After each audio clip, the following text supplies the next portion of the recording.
हाय, good morning friends. तर कसे आहात सगळे?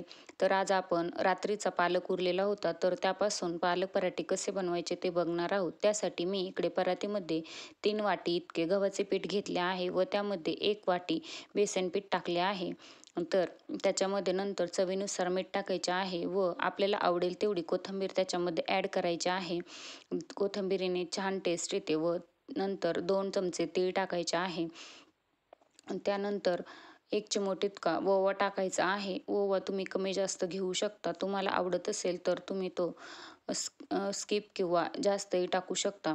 तर हे सगळे पीठ आपण मिक्स करून घेणार आहोत. तर पीठ मिक्स झाल्यानंतर त्याच्यामध्ये 1 चमचा हळद, 1 चमचा लाल तिखट आणि ते मिक्स करून घेणार आहोत. तर इकडे मी चांगले मिक्स करून घेतलेले आहे व इकडे मी 1 तुकडा आलं आणि 7-8 पाकळ्या लसूण मिक्सरमध्ये बारीक करून घेतलेला आहे. तोही त्याच्यामध्ये ॲड करणार आहे.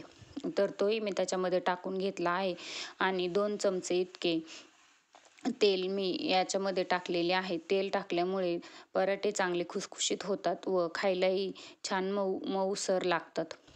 तर इकडे मी पीठ टाकून घेतले आहे व त्याच्यामध्ये आता आपण जो राहिलेला पालक होता रात्रीचा तो त्याच्यामध्ये ॲड करून हे सगळे पीठ मळून घेणार आहोत. तर थोडे थोडे करूनच पालक त्याच्यामध्ये ॲड करायचा आहे, नाहीतर पातळ पीठ होऊ शकते.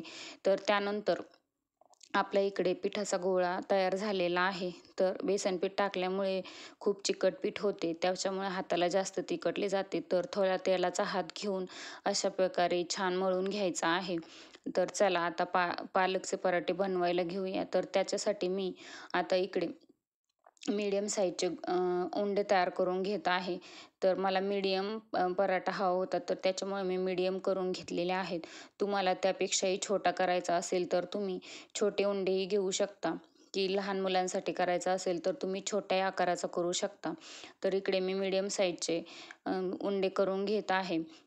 इकडे आपले उंडे करून तयार आहेत. तर एक उंडा पिठामध्ये बुडवून घेऊन त्याचा एक चपातीसारखी चपाती लाटून घ्यायची आहे. आणि आपण जशी चपाती थिक ठेवतो तशी चपाती लाटून घ्यायची आहे.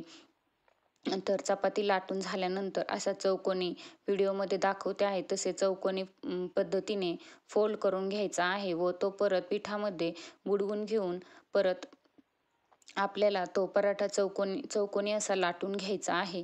तर आपण रोज रोज गोल किंवा गोलच चपात्या असतात घरात नॉर्मली, तर गोल गोल पाहून आपल्यालाही बोर होते व खायलाही बोर झाल्यासारखं होतं. तर मी इकडे त्यामुळे चौकोनी लाटून घेत आहे व असं चौकोनी लाटल्यानंतर पराठाही खायला खुसखुशीत व छान लागतो.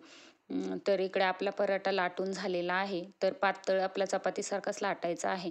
तर मी इकडे एक तव्यावरती टाकून घेतला आहे. तवा मी 5 मिनिट अगोदरच तापण्यासाठी ठेवला होता. तर तो चांगला गरम झालेला होता. तर त्याच्यावर मी पराठा टाकून घेतलेला आहे व पराठा तुम्ही तुमच्या आवडीनुसार तेल किंवा तूप लावून भाजू शकता. मी इकडे